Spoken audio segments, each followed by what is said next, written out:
Related to our mission of supporting and fostering learning through the generation and sharing of knowledge, ACPA acknowledges the painful history of genocide in the United States for Native, Aboriginal, and Indigenous people. We honor and respect the many and diverse tribal nations and people who were forcibly removed from, as well as those still connected to this land. We particularly acknowledge and recognize that the land upon which our international headquarters is located today has long served as a site of meeting and exchange amongst a number of Indigenous people, including the Akahannock, Pocomoke, Piscataway, Anacostank, Mattapaniant, Nagameg, Pamunkey, Tawihent, Nanticoke, Chickahominy, Monacan, Mattapony, and Assateague tribal nations as the original occupants of the Washington, D.C. region.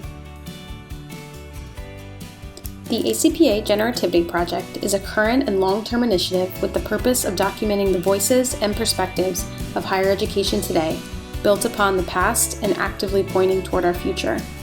In this project, we seek to capture the legacies and leading voices and experiences of trailblazers in our field. During a 1982 dinner in Washington, D.C., discussing ideas to advance the student affairs field, L. Lee Neffelkamp, a leading scholar and speaker of the student development movement, shared a vision for capturing the wisdom and experiences of elders with then ACPA President-elect Susan Comavez. 1982 to 1983 ACPA President Comavez took this idea to the ACPA Executive Council in the form of a proposal to create the Generativity Project. During Dr. Comavez's presidency, she announced the creation of the Generativity Project to devise and widely share student development theories via media technology. The project evolved after that to include living histories and other professional development material. Beverly Gelwick was the first chair of the Generativity Project Committee from 1982 to 1984. Legendary ACPA leaders Layla Moore, Susan Comavez, and Dennis C. Roberts followed in future years as chairpersons and leaders of this important work. A full history of key dates, influencers, and actions related to the Generativity Project is provided at the conclusion of this video. As we approach ACPA's 100th anniversary in 2024, ACPA continues the work inspired by Neffelkamp, initiated by Comavez, and actualized by Gelwick, Moore, and Roberts, to capture and share the association's and student affairs profession's history from a number of perspectives. ACPA has made these historic videos available to members online through the ACPA member portal. Just click the Resources tab. ACPA extends gratitude to Dr. Denny Roberts and Dr. Susan Comavez for their recent efforts to recreate the important history of the Generativity Project. ACPA acknowledges that this video has been produced and distributed through technology that may not be readily accessible to all members. Often referred to as the digital divide, we acknowledge that ready access to employment or wealth that provides computers, internet, or other technologies is not available to everyone who may benefit from the wisdom and information shared in this video project. Upon request, we are willing to provide a written transcript of this video interview. Please email info@acpa.nche.edu. We would like to thank our presenters for today's Generativity Project. Albert Hood from the University of Iowa, JCSD editor from 1971 to 1976. Greg Blimling from Appalachian State University, editor from 1995 to 2003 and ACPA past president. Flo Hamrick from Rutgers University, JCSD editor from 2004 to 2008. John Braxton from Vanderbilt University, JCSD editor from 2008 to 2015. Deb Liddel from the University of Iowa, JCSD editor from 2015 to 2020. And Vasti Torres from Indiana University, current JCSD editor. As the new editor of the Journal of College Student Development, it's important to understand both its history and its importance in the field. And for this reason, I want to welcome and thank previous editors of the journal for sharing their time and helping me in my transition to carry the journal forward. So I'm going to ask that you begin by introducing yourselves and giving the years that you were editor, and we'll do a little historical piece here. So we'll start with Al Hood. Hi, I was the third editor. Was at the University of Iowa at the time I was editor, and that was in the early 70s, maybe like 70, 71 for the next 6 years. I was around, obviously, when the journal got started.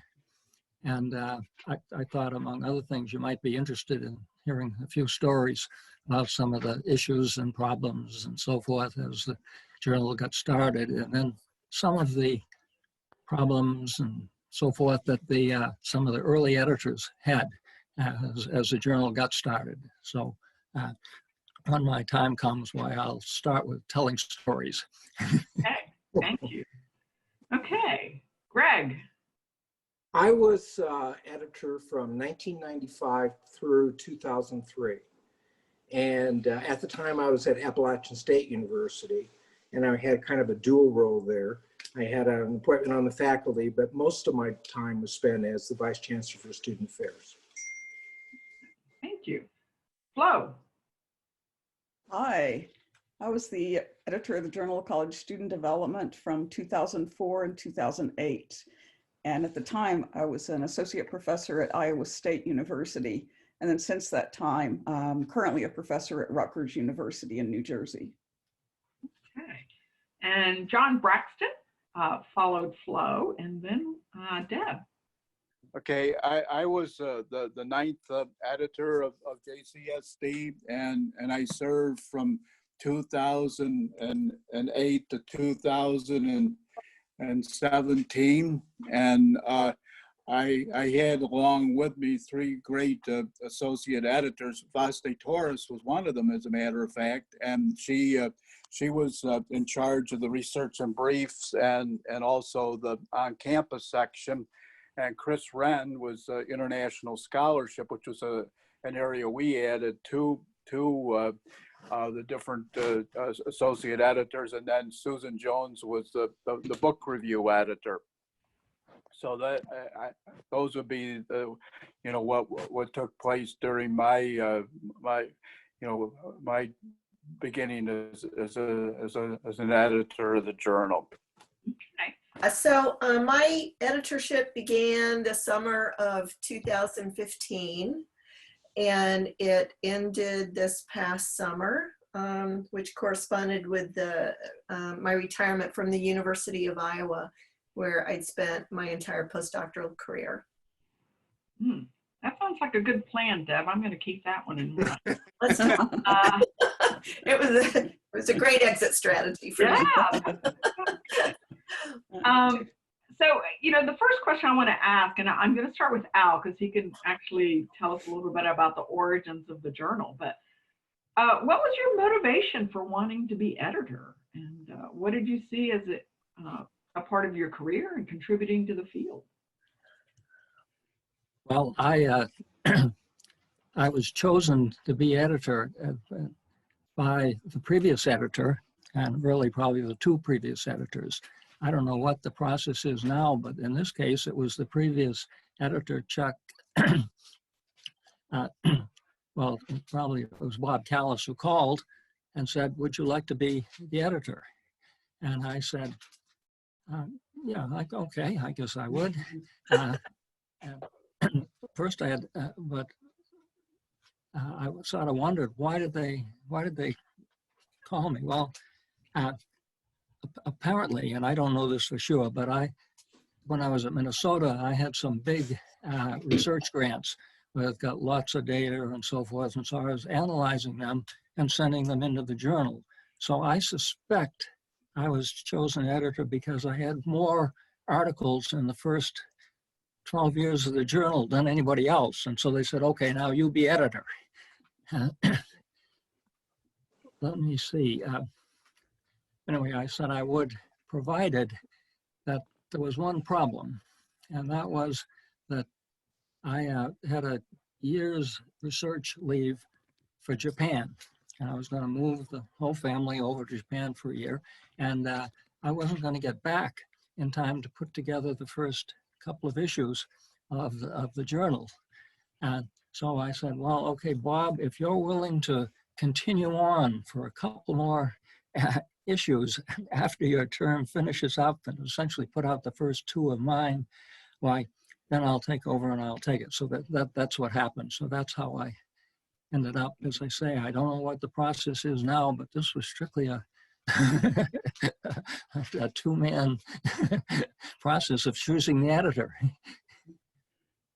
And it's very different now. Yeah. How about others? Well, in my case, I was working at Appalachian State University, and Chuck Schroeder came to teach there for a year or so. Maybe he was there 2 years. And I was vice chancellor for student affairs at the time. And Chuck asked me to review some of the stuff. And I read an article he was doing in the way one colleague would review work for another colleague. And we began chatting. And Chuck at the time was president of ACPA. And so he approached me and asked me if I'd be interested in being the editor of the journal. And I had published some things in the journal prior to that. And he said, give me your resume and a letter of interest. Before I did that, I talked with Bob Silverman. Now, I think most of you know Bob. Bob was the editor of the Journal of Higher Ed for like 23 years. And Bob was my major advisor when I did my dissertation. So I called Bob and asked him what he thought about the idea. And Bob was very supportive. He said it was probably the most important thing he ever did in his career was lead the journal. And he talked about what he learned by doing it and how much he thought he could help move the field in certain areas and help explore things. And really, Bob kind of mentored and encouraged me to do that. So I gave my stuff to Chuck, and then Chuck had a retreat with senior scholars. And I remember George Koo was there. I think Susan Komovis was there. There was a bunch of them. He took them up here to, he has a place here in Colorado. And he went on a retreat. And when they got back from the retreat, he said, we talked about this, we'd like you to be the editor. So that's kind of how it came about. I can go. I think I'm next in line. At the time, well, I was a professor at Iowa State University, and at that, I was at a point in my career where I was looking for some leadership opportunities that would be meaningful and that I wanted to undertake. And I'd been involved with ACPA, a member for a long time, and also had served 2 terms on the JCSD editorial board when Greg Blimling was editor. So when it came the time, I was nominated for the editorship. And the more I thought about it, the more I put my hat in the ring because, again, I was looking for leadership roles. And I thought this struck me as a role where I could be a leader within ACPA and within the profession, but in a way that would be meaningful. And not incidentally, it also struck me as an opportunity to learn, just to learn a lot more. I got to see how a journal works, and yeah, I'm glad that I did it. I had a great experience. Right. Yeah. Yeah, well, for me, it was about ACPA, period. I'd spent my entire professional career active with ACPA.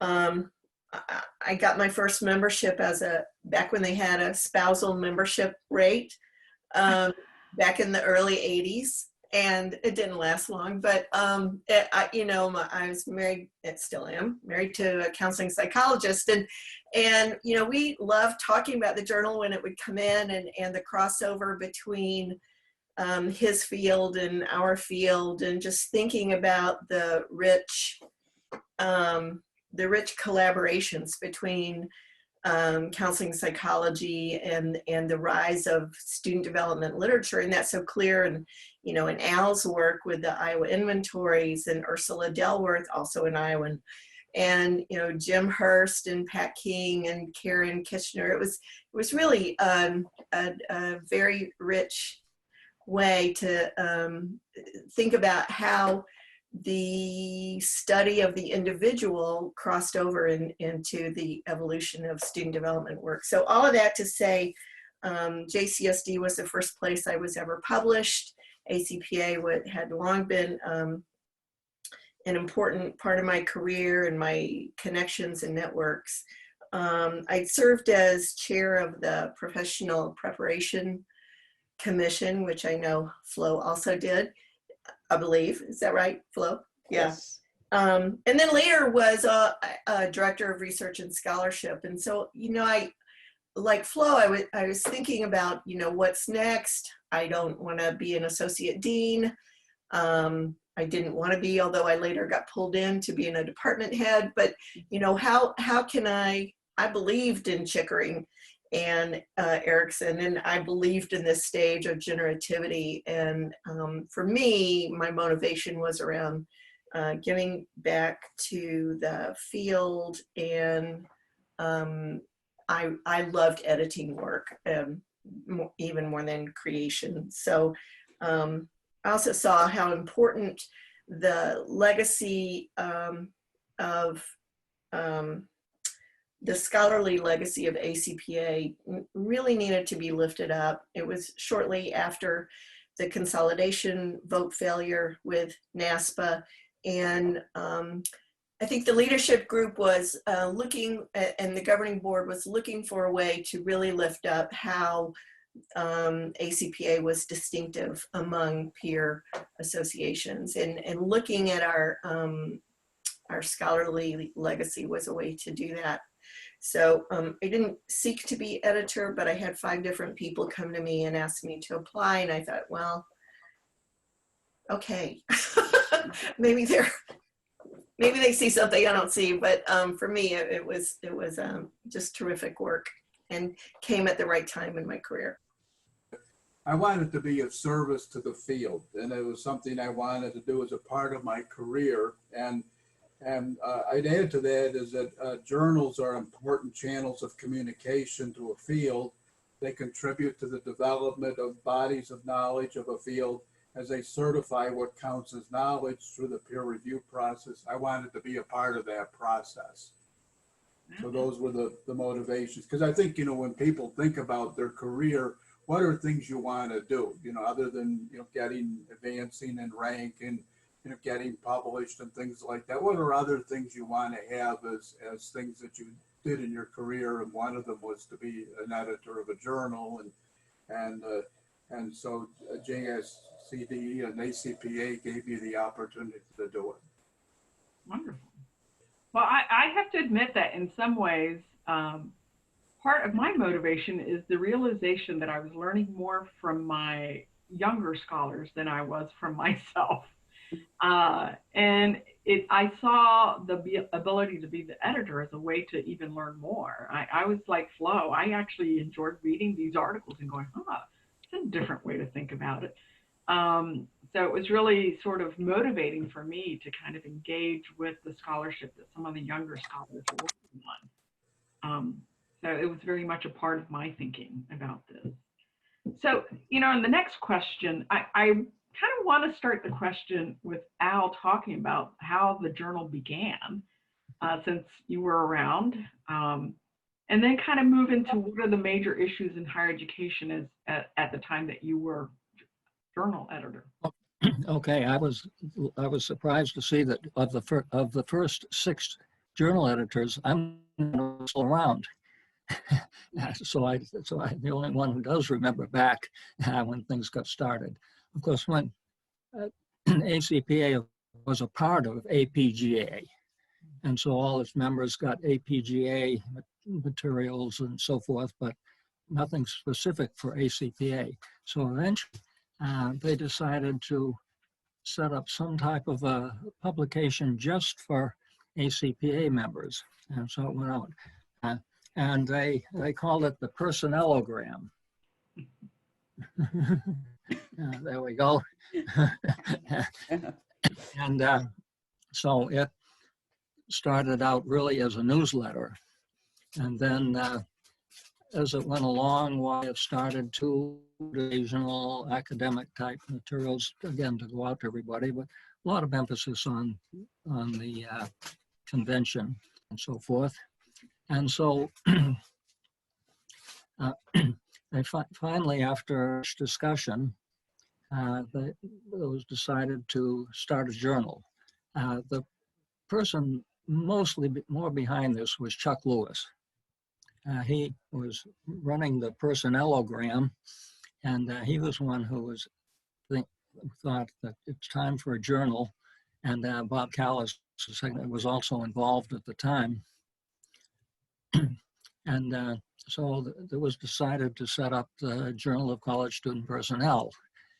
At that time, of course, being a part of APGA, it became a publication of APGA, so it meant that it went to Washington, the manuscripts went there, they were copy edited, laid out, and then they were printed and mailed out. So the journal, that was a part of the procedures that the journal editor didn't have to deal with. So Chuck Lewis, who had been running the personnellogram, moved in and became the first editor. And Chuck Lewis was really the father of the Journal of College Student Personnel. If we're looking at that, he was at that time he was a he was a dean of students at the University of North Dakota. He eventually vice president of student affairs at Penn State, got fired there during the student rebellions and so forth, and ended up as the executive director of APGA for many years.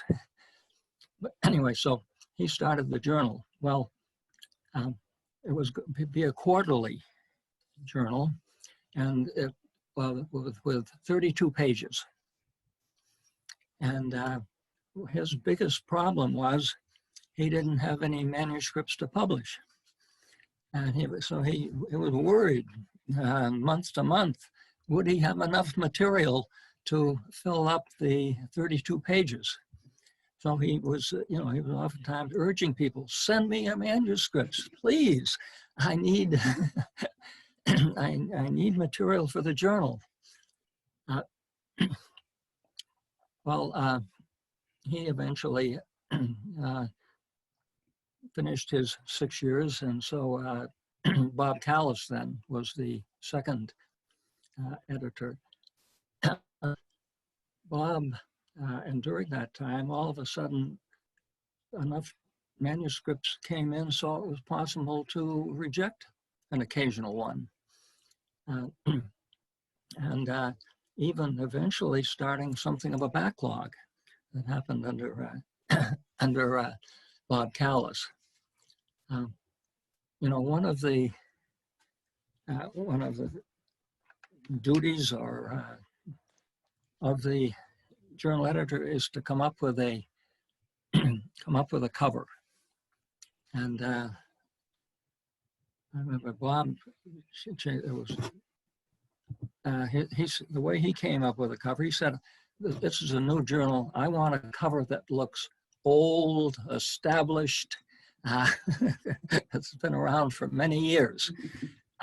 So he picked up a bunch of all kinds of journals that he sort of liked and laid them on his living room floor, invited in some neighbors, and they looked around and they made recommendations.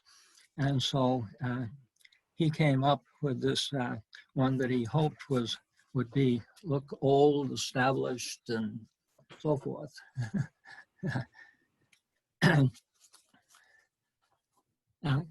By the time Bob had finished, the journal was now coming out with 6 issues a year, and the journal itself was running about 80 pages.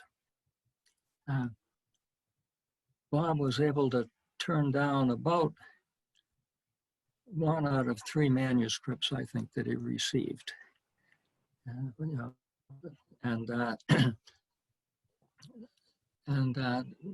Well, let's see, what else did he come up with? I'm looking at it, and he ended up with substantial backlog. So it was no problem when he turned out to 2 issues where I was the editor. And then he left me with an awfully big backlog, which sometimes happens. In my case, I wished it was too big. But anyway, so I took over as editor. And again, in picking a cover, I decided, no, this is a journal. We want something that's contemporary. We want something that really looks up to date and so forth. And so I knew of a graphic artist that we had on the campus who worked in public relations, materials and stuff. And so he then designed the cover for me. And I said, I want to leave room for a picture that I want to change for each issue. And so the journal came out, well, as you can see, this one and this one here, it happened to have students demonstrating on it. I continued changing each time so that, in November, one for the football game. So the football game. And Al, I have to ask, were these Iowa pictures that you had? most of them. I got others, but and here's another one of a student studying.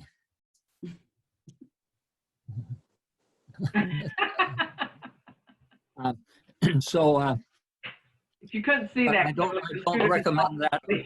I don't recommend that for anybody. I spent an awful lot of time searching through photographs of students in various ways, just too much time. And so I do not recommend anybody else do anything like that.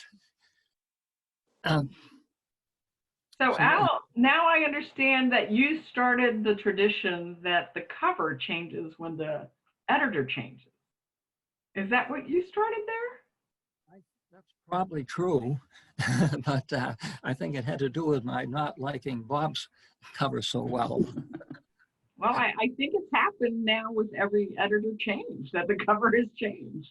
Mm-hmm. Though I will tell you that the acceptance rate is not the same it was back then. I think we're consistently running only about 10% acceptance of manuscripts. So it has become quite an elite journal. Accepting 1 out of 3, because by the time I finished, that was about right. Well, a couple when of I was that I did about 15%. Yeah. So it's as time has gone by, it's gotten more. I'm sure. And about how many manuscripts you receive a year? I'll let Deb answer that since I've just started. Yeah, we were, at the end of my term, we were getting about 660 a year. Oh, wow. When I was editor, it was around 350, 360 a year. That's quite a bit larger. And when I was editor, I think we got around, I think 350 was the low, and it got up to around 500 in a lot of cases. And the acceptance rate also was, I don't think it ever went below 10%. Yeah, yeah. Well, obviously the quality of the editing got better as we went on. John, you're muted, but if you'd like to jump in. I mentioned a couple of other things editors would be interested in. When I took over, I was rather amazed to see that the reviewers, they were not blind reviewers. They sent out the name and address of the person, went right along with the manuscript to each of the 2 reviewers. So I decided that was not the way we ought to operate, and so immediately went into blind reviews, that getting rid of all the identifying information and so forth. Interestingly, some of the members of some of the reviewers said, "Gee, we don't like that. We'd like to see the names." And the reason is that if we see it's a person who's published a lot, they're well known in the field, we can review them fairly critically. But if we see it's sort of a new person and so forth, why we tend to be a little more encouraging. We treat new people more gently. But nevertheless, we went to blind reviews. I'd like to have one. I did. about the review of higher education. I know that's sponsored by the Association for the Study of Higher Education, but it started out in a kind of a pamphlet-like form too. I think in the early days of it, it was like a tabloid like this, and it's just interesting that that's the way the JCSD started out when it had a different name. It's interesting how fields develop in terms of their of how their journals are represented. Does anybody else want to bring up major issues that came up during their editorship? I know that Deb and I have talked about it between our transitions of the dual pandemics that are occurring now and how to respond to them, but others that came up? Well, one thing I'd like to point out is that I think like when I was the editor in Vasti, you were along with me, is that when we entered it, the field and what was being published in the journal had a lot to do with the whole development of students, and now I think it's merged to more and more of different identities of intersectionality and students of color and also say a sexual orientation. And I got out the 50th anniversary issue, which was one of the things we were proud of during the time that the Vasti and I were involved in the journal. And if you look at the titles, you really see this, like identity development theories, principles of development and developmental change, the activity of meaning making, looking back and moving forward. And this is one where future directions for diversity research. That was the only one that really dealt with that. And this came out in 2009. And I imagine now, especially Deb, given what you see in the table of contents for the journal, how much it's shifted since then. And we were beginning to see that because one of the things that we were particularly proud of was the fact that the journal was cited as one of the top producer of articles about multiculturalism. I think you remember that, Vasti, is that that was something that was identified. But I think that's an interesting shift, and I think Deb could probably shed some light on how that's changed. And also, it's the same way with Flo, is that when Flo and then was editor, I think it shifted a lot since that time frame. Well, I know that when I was editor, there was a period of time which we were doing a lot more theory building. So this is when you saw a lot of interesting point. Golda's work coming out and Pat King's work coming out, published in the journal, and other people doing kind of basic, even psychosocial developmental work. The other thing that emerged while I was editor was a greater emphasis on student learning theories. So this is where you saw Pasquarello and Terenzini coming out with a lot of different research from a number of grants that they had, and people taking a look at which college experiences produced what kinds of learning experiences. And George, of course, did a lot of work on that. George Koo, of course, did a lot of work on that also and published a lot in the journal. And I would agree that the one shift I have seen more so is that the journal clearly does some of that, but it's moved on and matured. And now there's much more research, for example, multicultural, intersectionality work, but also social justice issues. Mm-hmm. The other observation I would make is I see a lot more qualitative articles today than certainly when I was editor.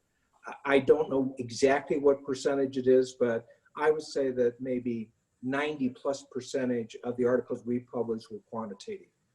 But you could see the beginning, the emergence of qualitative research. In fact, if you recall, there was a special issue in which several of you were editors for, a special issue on qualitative research that we did as kind of an emerging discipline. And now you see so much more of that in our student affairs literature. That could be a part of the kinds of questions being asked now, is that they lend themselves more to phenomenology or meaning making around individual experiences and things like that, and it's probably better captured through qualitative methods than through quantitative methods. think I'd like to piggyback on Greg's observation, because that was one of the things that that I saw in my term as editor, is that we had a lot more qualitative research manuscripts and a lot more, I don't mean to be dismissive when I say this, but very high qualitative research that was going on. And the reviewers at the time were also very open to that.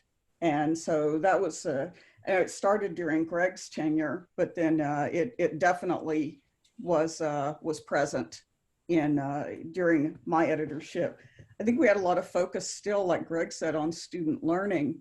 And I know that research on kind of environments and contexts have been around for a long time, but I think I saw more of that, or at least started to see more of that in my editorship.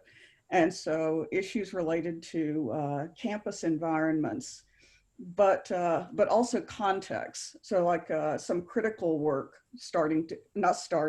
but some more critical work was starting to be integrated. And so it was coming from not just psychology, because the field really came from psychology, but the theoretical base is broadened so much. And we get now a lot, or at the time I was editor, we got a number of manuscripts from psychologists, right? And with their take on students and development and the student experience. But what I started seeing a lot more of, and I thought it was a good thing, and I still do, is we also saw a lot more manuscripts with a disciplinary basis, or borrowing disciplinary methodologies and methods from other fields like sociology and anthropology. And I think even for the critical work, the early critical work, a lot of it came from law and legal studies. So that was something that I really noticed during my time. I can come back to this later if you want, but another thing that happened, this is a little more mechanical, but during the transition between Greg's and my editorship, we went to an electronic submission process, and that was very new. Oh yeah, that'd be. I was wondering who did that transition. Oh no, it was Flo, definitely Flo. I remember having to print out 3 copies and mailing them in. I remember that too. Flo taught When I took over as editor, Flo taught me how to do the editorial manager. I went out to Iowa State and we learned how to do that then, and some of the tricks of how you embedded things, and that were really, it wasn't set up to do, but you could do it anyways. But if we're going to talk about that, I'm sorry, Greg, if we're going to talk about that, I want to make sure and acknowledge Leah Ewing Ross, who was my graduate assistant at the time. And she really functioned as the managing editor. And she got to know editorial manager inside and out. So in addition to her content expertise, she was a real resource for us in making that transition, which is a huge transition. The graduate assistants that help with that are really important, because I had several also too. well, it was different. Let me come back to that for a moment and give Deb a chance to respond about what she saw during her tenure. As an issue, well, most urgently, I would say the influence of the pandemic. And well, 2 things. One was the breaking open of, I think, this shell of political niceness after the Trump election, and campuses were on the verge of just burning down over political differences. And I saw that really take a toll on some of our reviewers and some of our associate editors that were shouldering that in a personal way. And then similarly, the crisis at Ferguson, and I really hadn't planned to talk about this, but I mean, I'd be remiss to not mention, just the personal day-to-day toll that is, the burden that is shouldered by Black folks and Black scholars and Black students and Black administrators and Black leaders in our field. And we, as an editor, you just can't move forward with business as usual. So we really had to have a lot of conversation as a leadership team about how do we support without patronizing someone? How do we make it more possible to do their work and yet give them the room to back out of a commitment that may be secondary to the other things in their lives right now, without making a lot of assumptions about what those look like.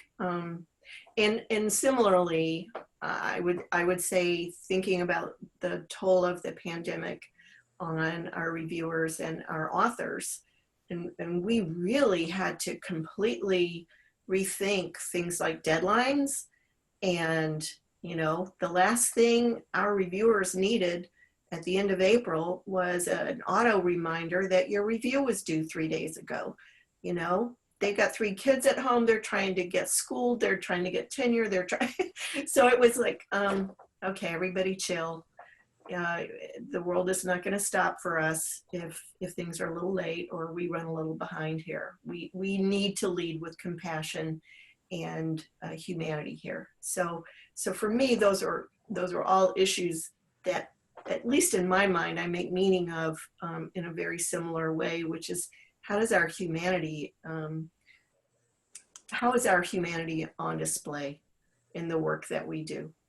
Because we are all about the role of being a judge or being an evaluator of people's work, which is intellectual on the one hand, but very, very personal on another, and needing to make sure that there's a reverence around that was really important to our team. Deb, as a follow-up question, did you find that reviewers and then authors had trouble dealing with maybe some of the comments that reviewers would make if they were talking about something very personal?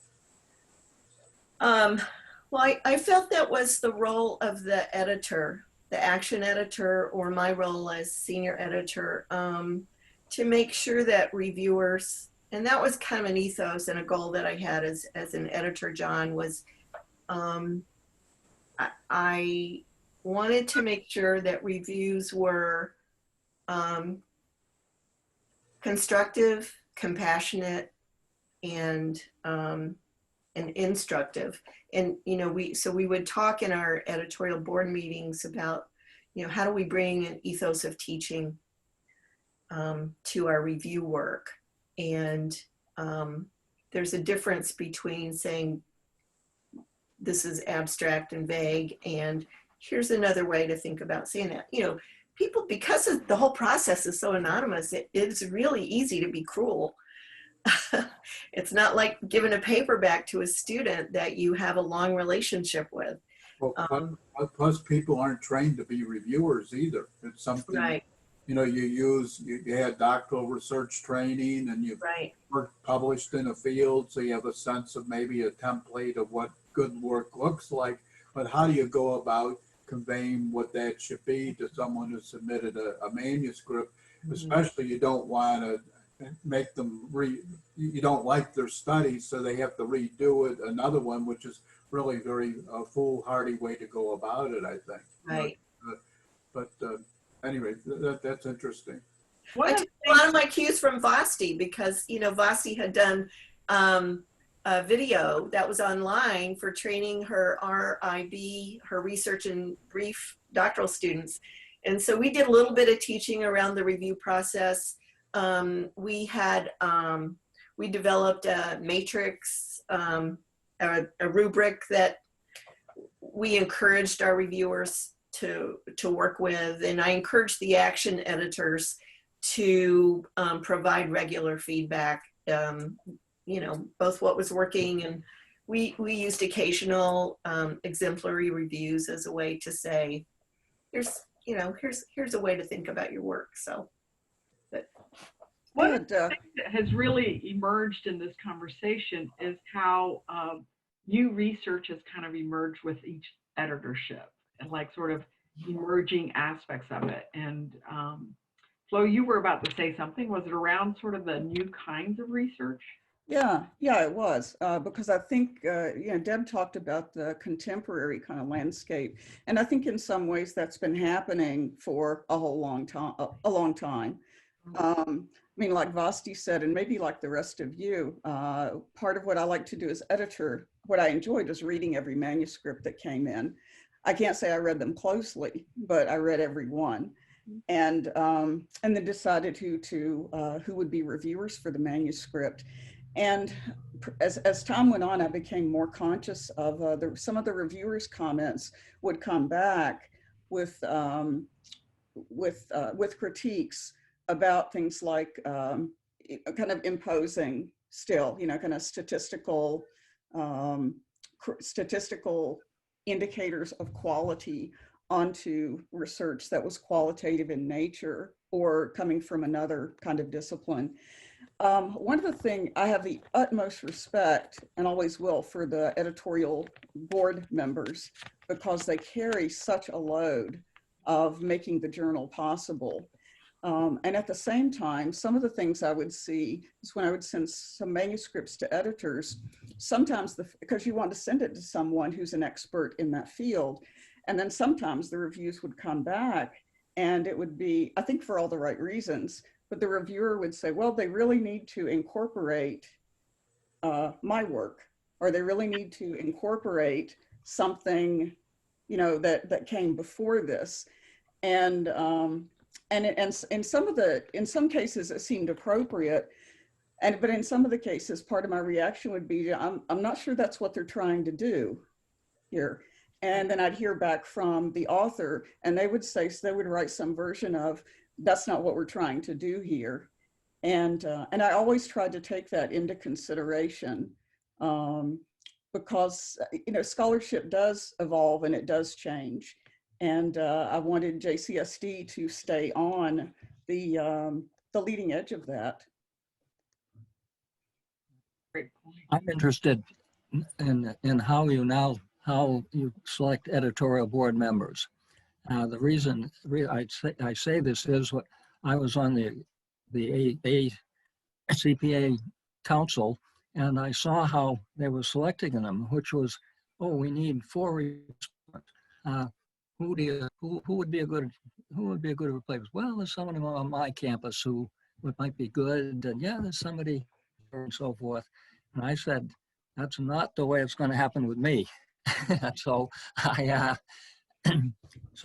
then before the meeting decided, first looking over the board, well, we sure need another statistician, and we got nobody on community colleges and so forth. So it looks to me like we could use these 3 different areas. And so I would then go through the journal, come up with a recommendation for 3 people for this and 2 people for this, and then wait until the executive council got way to the end. Everybody wants to go to ready to go to the airport, off of the convention, and then bring up this and saying, okay, now I got 3 here, vote for 1. I got 2 here, vote for 1, 3 here, 1, and describe it.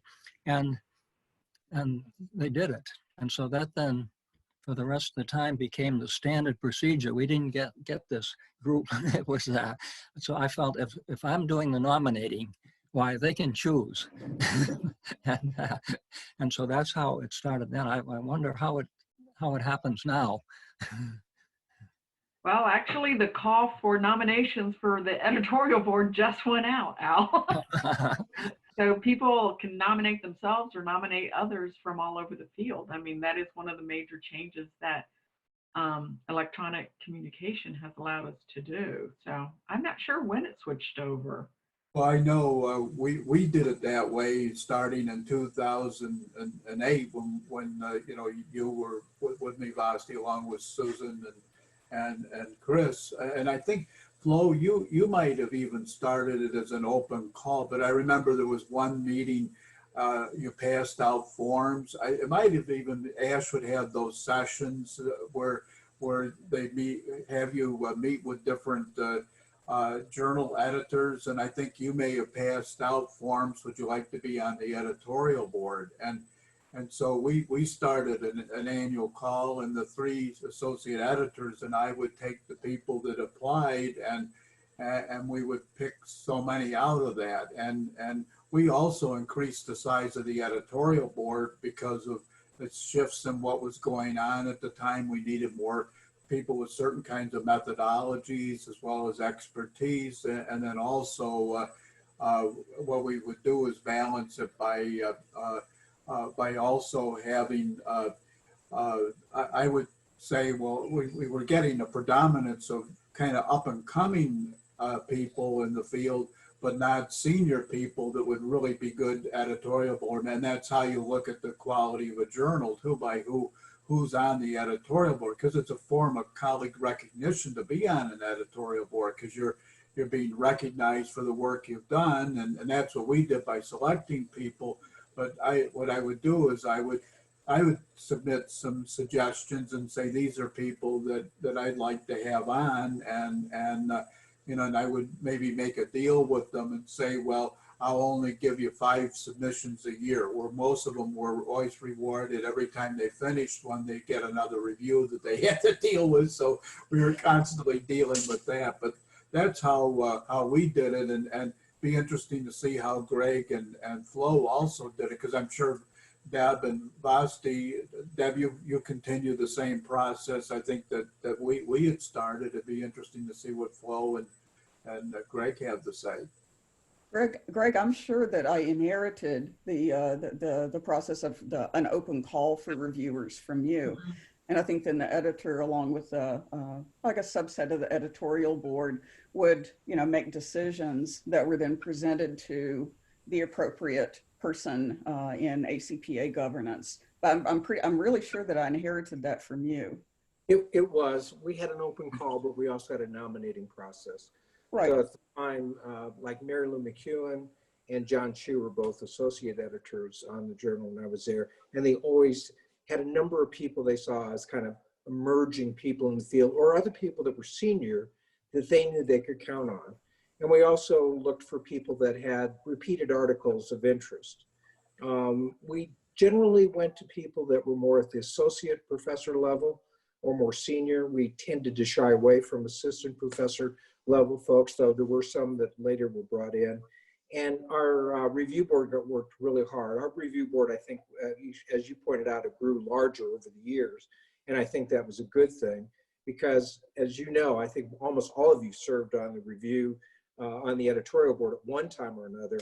And we'd send you 2 articles a month. And, Lois Evans, who worked in my office, she would write you, you're due at this time, and that's back when we were using the paper process.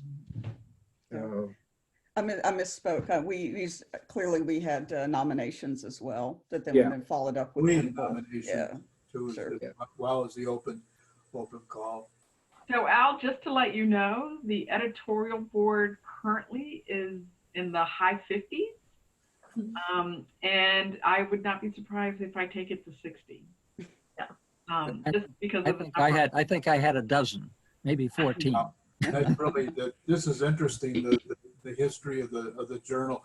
Also, another thing is that we would try to keep people on the board, too, is that I think at one, I don't know if it was always, like a 3-year term, and then people would roll off. I forget if it was I'm pretty sure it was a 3-year term that people were appointed to. And then I would try to get people that, especially those that were really good reviewers and did they did do the review.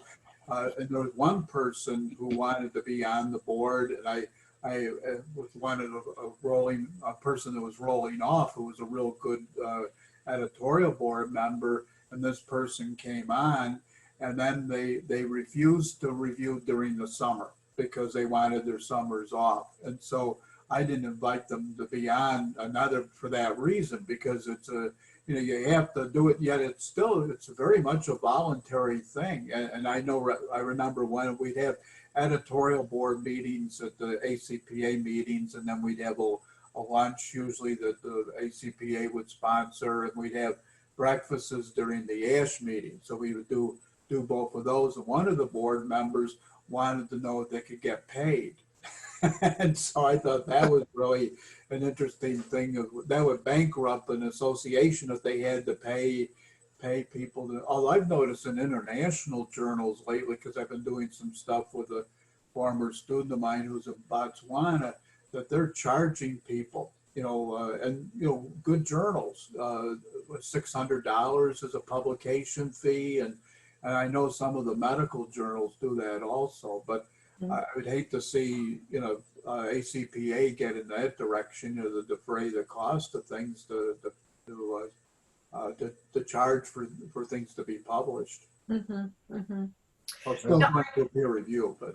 Yeah, I would add to the process here. One of the great things about editorial manager is each author identifies 5 keywords about their article, about content and hopefully methodology. And then we use those keywords or classifications to match up to an appropriate reviewer. D.L. Stewart was the first senior associate editor that I think JCSD's ever had. And I chose DL because they have really deep and broad expertise in qualitative research that I did not have. And so the two of us would get together and we took the 70 or so classification topics and we expanded them to about 150. And we asked every reviewer to try to identify at least 30. And so what we did is we tried to honor the evolving specificity of the scholarship that was coming out and the expertise and try to make better matches for people. So that I think that has been good. People are more likely to say yes if it's right up their wheelhouse. And the other thing we would do is just make sure that folks were being rewarded. So I would ask people if they wanted an annual letter to go to their dean.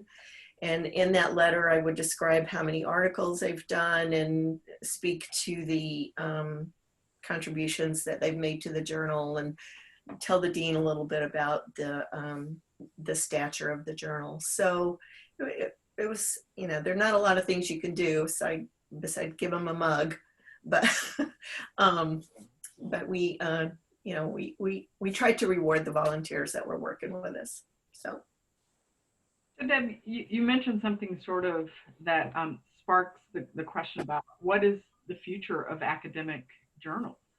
right. John mentioned reviewers wanting to be paid, and I'm wondering if we could start with Greg and Flo, who really transitioned a major part of the journal's work from paper to electronic, but sort of think about what is the future of academic journals and how are things changing from what you saw when you were editor and what you're seeing now. Greg, I'll let you start. I inherited the journal from Dick Cable, and at the time the organization had just switched, had left APGA, who had been publishing the journal for many years. And so I think I was the first editor to really be on my own to really kind of set up the journal. And so I contacted a printer out of Ann Arbor who printed the journal for us. And we then went out and hired our own copy editors, our own layout and design people, everything we did ourselves, all in-house. And the journal was a completely paper process. You submitted 2 hard copies and we sent those out, except maybe it was 3 copies, I can't remember now. But we sent articles then out in the mail to everybody. There was a discussion while I was editor about possibly going to an online version. And the conversation was that for reasons of scholarship, tenure, and so forth, unless it was a paper journal with a regular hard copy, it just wasn't going to be acceptable. And so we didn't look at that. We did look at the possibility of going in and trying to capture all the past journals so that there would be an electronic or digital version of all the past journals. Because when I took over, everything was still hard copy. And if you wanted a journal article, you went to the library or you went to your bookshelf, depending. And since then, they've gone back and gotten some of that, but not most of it. And so when I turned it over to Flo, we were still a hard copy a program. And when I turned it over to Flo, we were still using the printer out of Ann Arbor and still doing everything in-house. And I believe Flo is the one that began to look at the electronic versions and then began working with Johns Hopkins University Press, and she transitioned that. So I'll let her take over from there. Yeah, that's right. That was part of one of the transitions during my time, is that I don't know if I believe that ACPA had been approached by JHU Press, but we started with talking with them and getting a sense of what they can do and when. They would then hire the copy editors. They hired the layout editors, right? So we still had reviewers, but then JHU, Johns Hopkins University Press, took care of the publication, the distribution, the mailing lists, things like that. So that was a relief, frankly, because I remember when I first was talking with Greg about what does editing JCSD entail, I was blown away. And so I'm just not sure I can do that, or I'm not sure we can maintain that. So I'm fortunate too that change happened when it did. So going to JHU Press. Another thing that we did at the very beginning of my time is we also we adopted Editorial Manager as our electronic journal submission and review process. And that ended up being a big transition, but that people dealt with really pretty well. There were just, at first, there were a few reviewers who would say, no, I need this in paper, or no, I need to, at best I can send you an email with my review. And I'm like, okay, and that was fine. But relatively quickly, people got used to that, and it worked really nicely. And I think Editorial Manager is still being used. Yes. Yeah. And I think that another of the things that I just wanted to highlight is during the time when Greg was editor, I'm not sure when this happened, Greg, but JCSD was indexed on the Social Sciences Citation Index, but toward the end of your term, somehow it had gotten removed from that. Yeah. And so, with the understanding of what institutions are expecting of, their young untenured scholars, we thought this would, we know the quality of what's in JCSD is very high, and this would be one indicator that we can start back up again, so we can let, authors will have that information, and prospective authors will have the information, especially regarding impact.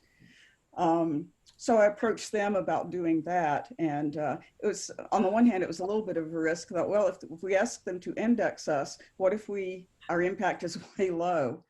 And but I didn't think that was going to be a possibility, and it wasn't. So JCSD is consistently ranked among the very top journals in higher education that are indexed. And I think that was a real service to the authors, and especially kind of young untenured authors. I think that was, I was glad you discovered that and were able to do it. I think it made a big difference. Yeah, I do too. Because that's for some editors use as their impact factor. Absolutely, yeah. But those are things that are just subject to the community itself, is how often people are cited in a particular, it's an index of how often people cite articles in that particular journal, just to clarify what it means. But Vasti, I did mention one thing, and that is the first time the electronic journal issue came out, it was Peter Magolda that said, why don't you do electronic submissions? Well, this is when I was editor, and I said, no, people want paper. He said, it's so much easier. And I said, no, we're not going to do that kind of stuff. And so Peter was right. I should also tell you that at one time he told me, iPods are great. They're going to make a big impact. And I said, no, it won't make any difference. It's a silly thing. Vasti, you had asked about kind of the future, of scholarly journals. And one of the things that started to change during my editorship, and I think it's grown bigger and even more complex, and that is issues related to retention of copyright. So are authors going to sign away their rights to the scholarship to the journal or to the publisher and to the association? And what are the pluses and minuses of that for all parties? And I think in more recent years, there are so many more outlets for scholarship, how they're accepted, you know, maybe on the same level as a referee journal is. I'm just not sure. It probably depends on the source. But there's so many on websites now and so many open source options for people to go to. And I don't know the extent to which that dovetails with copyright, but that started to become an issue when, as I was editor. And I did get a few questions about, some questions from people about, well, I don't want to sign over my copyright. And I'd say, well, then look for another journal to publish in. That was the option. I had 2 articles withdrawn because we wouldn't release the copyright. And part of it had to do with their institutional policy about having dual copyright. And at the time, we just simply said, the journal gets the copyright, but we also indicated, you know, we let you use it for classes and other things. And I don't know if we really enforced it, except perhaps in a book or something like that in a commercial publication. Mm-hmm. Yeah, and this continues to be an issue, mainly because there are so many open source, and now we are encouraged to publish in open source. And it has become problematic when you look at sort of the international scope of scholarship. You know, if a library doesn't carry the journal in another country as online subscription, it's hard to get a copy of a particular article. And so it does become, it's now a global issue, not just a local issue, Right. but very much sort of expanding. Mm-hmm. Well, one issue I have with open source is the extent to which it's peer reviewed. I'm not sure if there's a direct relationship between open source not being peer reviewed, but I think the peer review process, I know, is not perfect, but because it does have shortcomings to it. But I know one thing I was going to comment on, being the editor of JCSD, what I really like seeing is people's work improve, because we would get, I had my graduate assistant, who was the publication coordinator at the time, run statistics to see what percent of manuscripts that went through, revised and resubmitted were ultimately accepted for publication. And what she found out was 75% of them. And I saw that as a way of really helping junior scholars learn too, is by, you know, they get the feedback and you work with them and you don't immediately, but you know, they had to have, the reviews had to come back so that people saw some potential in something trying to make a contribution to knowledge or not. But one thing I would like to add on, like what Greg and Flo were saying about the, you know, the evolution of the journal, we went to 6 issues per year while I was the editor, and that was because we had a, you know, Al mentioned backlog, and I had to chuckle at worrying about whether you had enough manuscripts to publish any issue at all. That was not our problem at all. We had a 21-month backlog, you know, from the time that an article was accepted before it was actually published, because of the volume of submissions we were getting, and so we decided we tried different things, like taking copy edited manuscripts that are already approved and putting them online so people could look at them. You know, they could, you know, say that it been, you know, was online, but then it didn't appear in print. And then so we went from 4 to 6 issues per year. You know, the ACPA governing board approved that change, and also allowed to negotiate with Johns Hopkins Press on the number of issues per year. So that was something we did that was different. And ultimately, John, didn't you move from 6 to 8 issues? Because it was 8 issues when I took it over. And I felt like all we were doing was production work. It was whew. I don't remember going to 8 issues, but Yeah. maybe we did. Vasti, you do remember? Yeah. Some of the little Right at the details. end to get rid of the backlog. Yeah. Yeah. So yeah, we're back down to 6 now. Okay, well, that's because, you know, it's probably that you're able to handle the backlog. I don't know to what extent it discouraged people from submitting to the journal, because that can be an issue if they feel like they have to wait so long. But, Sure.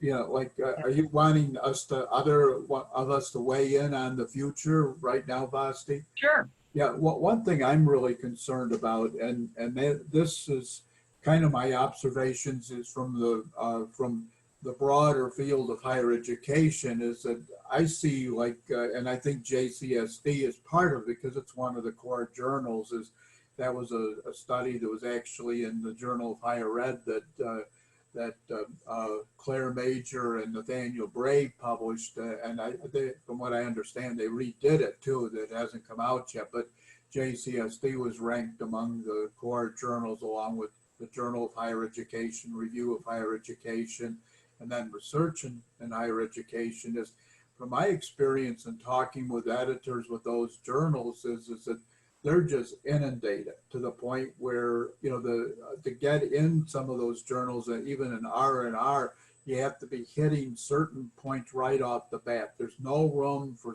any kind of improvement if it's not within the parameters of what reviewers are want at that point. You know, and I know from some of the international ones that I've been asked to review for, they're having the same issue. And I think what I'm really worried about is that those particular journals, including, say, Higher Education, international one, but also the JHE Review of Higher Ed and Research in Higher Ed, they're all pitched very generally. You know, they don't recognize the specialties within the field. And I'm wondering if, say, the field if you include JCSD within that broader scope of the college student experience, as well as student affairs as being a field within that, is that I wonder if the JCSD's type of niche has actually expanded to the point where there needs to be more specialized journals accommodated by it. You know, like, say, is there any movement within ACPA to expand the number of journals that they offer to recognize some of the specialties? Is that those of you that, especially Deb and Vasti, with your new roles, maybe you'd even have a better sense of the extent to which the field is becoming more and more variegated, to the point where you have almost separate communities emerging, and they're looking at problems from a different point of view that would warrant a different thing. Like, this is a thing that I've been you know, urging within the broader field of higher education, because you can only name a few. You know, like Flo mentioned about having different outlets, but I think it depends upon what those outlets are. And say like, I study faculty is one area, and there's the Journal of the Professoriate, so that helps with that. And there's one on just college student retention. But I'm wondering, you know, like other fields have a wider range of different, like say sociology will have multiple different journal outlets to represent the specialties of it. So I just think that's an interesting thing, is that I don't know what people think about that, or who's sitting back and looking at the development of a field. And journal editors are really very well positioned to do that, I think. I think that, you know, to some extent that happened in the past when the ACPA journal was was the main journal of student personnel. Pretty soon there's a journal of financial aid, journal of placement, yeah, journal of there's all those others split off, and then the feeling was, gee, are we going to have fewer manuscripts? Well, that didn't happen. Journal of Housing too, that's another one, you know, and I know there's one you know, for student for work in fraternity and sorority life too. Mm-hmm. Mm-hmm. Yeah, and academic advising. So I think that's happening, but at the association level. But I just want to chime in. I think the notion of copywriting and owning knowledge is going to be challenged in the next few years. And a lot of the open educational source journals are actually peer reviewed now. AERA has an open educational journal. And so I really see that as one of the challenges in the future, and especially since some of the government grants are requiring you to publish in open journals, as a way to make sure that information is readily available. So it is one of the challenges for the future. Mm-hmm. I'm wondering if we can begin to sort of wind down with a little bit of memory lane and ask if each of you can just sort of share your fondest memory of being a editor of JCSD. Al, I don't know if Yes. You want to start us off? Well, I guess one of mine, I guess, was the fact that I was editor. Was involving graduate students in the whole process, and to see them, George Koo, Bob Brown, those Carney, some of these people going, then taking off and, you know, sort of getting, gee, I could do this too. I could publish. Gee, maybe I could become a faculty member. Seeing that happen as a result of being an editor, I found very satisfactory. Mm-hmm. Greg, you want to take the next? I was editor for 9 years, so I may have served as editor for longer than just about anybody, I think. Most people give it up after 2 terms, but you know, the organization was in kind of a transition period right then. I think my fondest memory at the end of 9 years was turning it over to Flo, letting her be editor. I actually did enjoy being editor. It becomes very much part of your life, getting up, looking at manuscripts, doing things like that, meeting people, talking with folks. I think that's the part I enjoyed the most. And unfortunately, there are always, since you only accept a small percentage of those that are submitted, there's also the other part of it. And that is having to turn down people, many of whom you know, and some of whom are not kind about the fact they were turned down, or at least unhappy with you, like you're at the convention, they never speak to you again, things like that. And that happens occasionally. I think part of the other thing I enjoyed was my time with other editors. So if I went to AERA or one of those kind of things, I would often find an occasion to sit down with people like Bob Silverman or the editor of Research in Higher Ed and so forth and talk about the sharing of things. And I always enjoyed that. I thought that was quite interesting. But, you know, I did enjoy being editor of the journal. It was a real thrill. Whoa. Want me to go? I think to piggyback on what Greg said, I think one of my fondest memories is definitely when I asked Greg and he agreed to stay on as a consulting editor for a year because he had, there was so much knowledge there.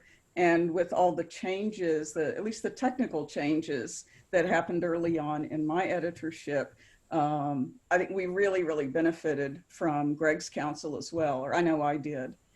I can't pick many. I mean, there's not one thing that stands out. I think one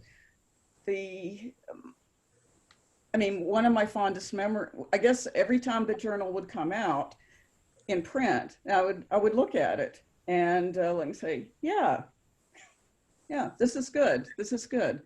And just the affirmation that came from that was affirming, because it just reinforced that JCSD was playing a hugely important role, and that now, you know, kind of starting, you know, once you get it in the mail, you have access to all this new knowledge that you didn't have before. And so that blew my mind once in a while. It really did. I can completely geek out. Sometimes I would, during my editorship, sometimes I would go to a convention or to other professional meetings, and it was just so just really validating and really satisfying to when a new author would come up and just say how proud that they were that they published in JCSD. Because for them, that just meant that meant a level of expertise that and validation of their work that was significant to them. And that was very rewarding to see. I will say, like Greg, I have at least two people, who are colleagues of mine, but they don't talk to me. They have not talked to me since their manuscripts were rejected. Oh. And that's disappointing, but I guess that's part of the, part of it. It wasn't just me, it was the review board too, but I think as editor, you kind of stand for something, and you get the praise and you get the fallout. So. Good. John, what was your fondest memory? Well, I've got several. I'd say one, and this is not the butter up Vasti, but I really enjoyed working with my three associate editors, Vasti and Chris Wren and Susan Jones. We really worked well together and really learned a lot from one another, I think. I know I personally learned a lot from working with them, because we were having to make, moving through some uncharted territory with having to deal with the huge backlog we had and how to manage that. And I was real reluctant to do desk reviews, because I believe that it's a collectivity decision, and yet we had to do that because, I think the volume of submissions really skyrocketed after we took it. And I think that's really what was going on in the broader field and everything, that the number of submissions increased. And I also, like Greg, enjoyed, and I gathered from Flo, interacting with other journal editors too, especially like at ASH, they would have, journal editors present to, answer questions, and they tell a little bit about their journal, and, being able to do that. And then we would have sessions at ACPA where it'd be part of the program where we would, we'd have the people from About Campus and also developments, as well as JCSD, talk about helping people learn the publication process. And so we communicate that to people, and it'd always be a pretty packed audience that'd be there. And we did it different ways, like having a panel of people and they would present, or in other cases it was just kind of fielding questions and things like that. But I think a couple other things I would say is that, one, I was really very pleased to be able to be the editor during the 50th anniversary of the journal, and being able to be heavily involved in the production of the special issue that I mentioned that commemorated that 50th anniversary. And Vasti and Susan and Chris and I all played a big role in creating that particular journal. And I think too, I enjoyed seeing people's work improve, especially through the the revise and resubmit process. And I think that helped junior faculty or junior scholars, because that was something I wanted to do when I applied for the editorship. And then you get involved in dealing with all the manuscripts and handling the review process. And one thing I'd say is that hearing Flo and Al and Greg, one thing I'd say is that each of us kind of stood on the other's shoulders and moving it forward. And I feel that way about Al and Greg and Flo. I think that's something where the journal is a preeminent journal, and being able to sustain that is real important. Could I piggyback on something that you just said? We had done the 40th anniversary issue. You might remember this one. Yeah. And it was the last time all the editors participated. So we had, there's a bio, by the way, Vasti, just as background information. Oh yeah, we had that too, yeah. So, Charles Lewis participated in this journal, Betty Fitzgerald, Robert Callis, Al was part of that thing. They all submitted articles. So for at least the first 7, I think it's the last time all 7 editors got together and put together this particular issue. And they each selected articles, and we got together and talked about it. And just as a historical issue, you might be interested in what they wrote about themselves as editors and so forth. And actually, I did enjoy that. It was fun talking to all the other editors and kind of sorting through what they thought were the best articles of their time and why they thought they were really good articles. So I put that also in my highlights. Yeah.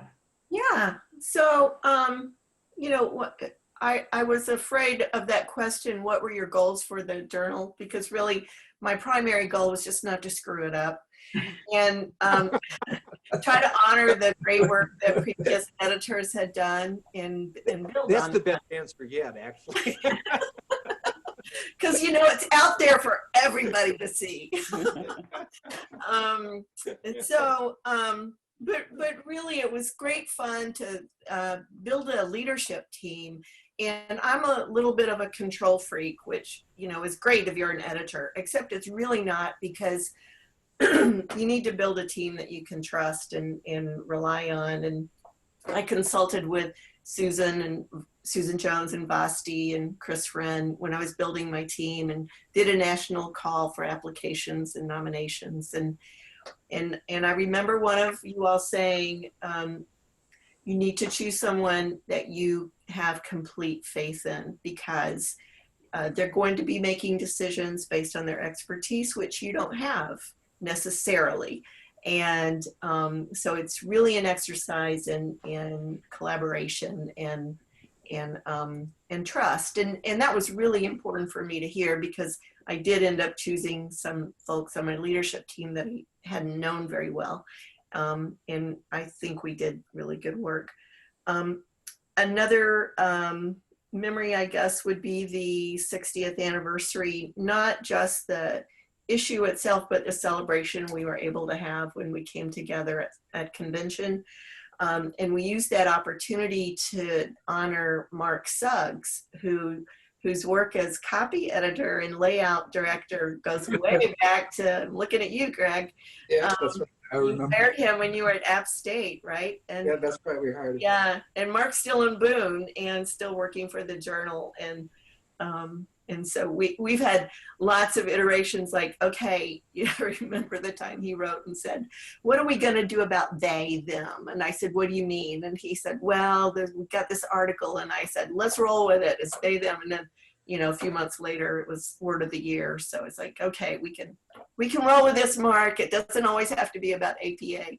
And that spurred DL to pull together a team to have a supplemental style format, which really looked at issues of equity in language and things like that, and which I think took our work far beyond what APA was recommending as a style or a format. So I'm really proud to have pulled that off.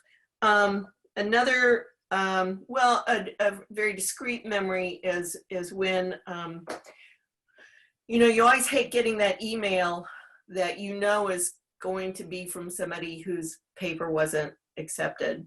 And we had gone back and forth with this author, and it had been out for revision. It came back, it went out to the same reviewers, came back, and I decided to reject it. And I'd written, you know, about 2 pages of feedback, trying to curate what the reviewers had said and give them some direction. And they sent me a thank you letter. I mean, a real letter, not an email, a letter. Thanking me for the time, the tone, the constructive direction. And I was never so grateful to have good reviewers as I was then when I had something concrete to offer them.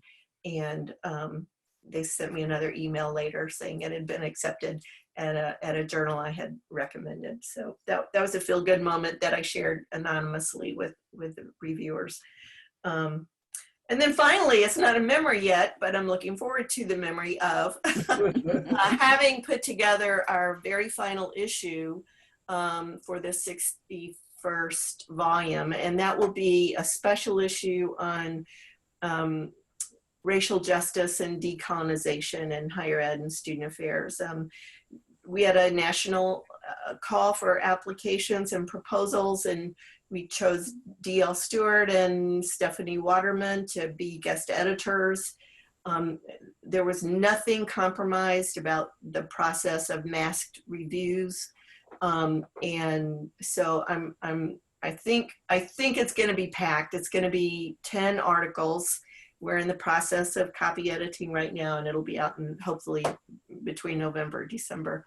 So I'm very excited about that, and have that as kind of our closing our closing issue.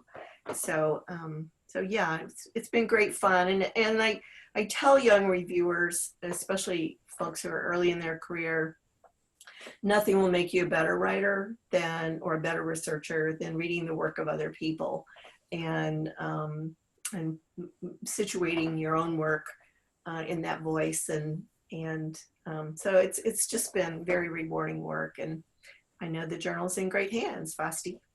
Oh, thank you very much. And I want to say I think this is a wonderful way for me to kick off my editorship, to have a conversation with all of you all together. It's been wonderful to do this. With the exception of Al, I have had the pleasure of being accepted by all of you as editors and rejected by all of you as editors. So it's a good thing. It's a humbling thing, and it's a wonderful tradition to maintain.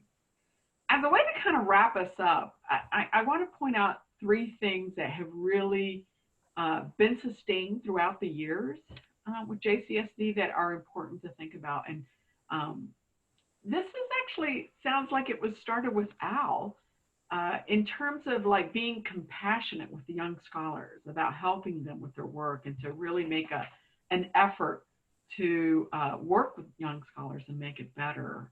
And it was wonderful to hear that it had started way back when. So I think that continues today. The idea that our goal is to be constructive reviewers, not punitive reviewers. And I think that's something that certainly continues.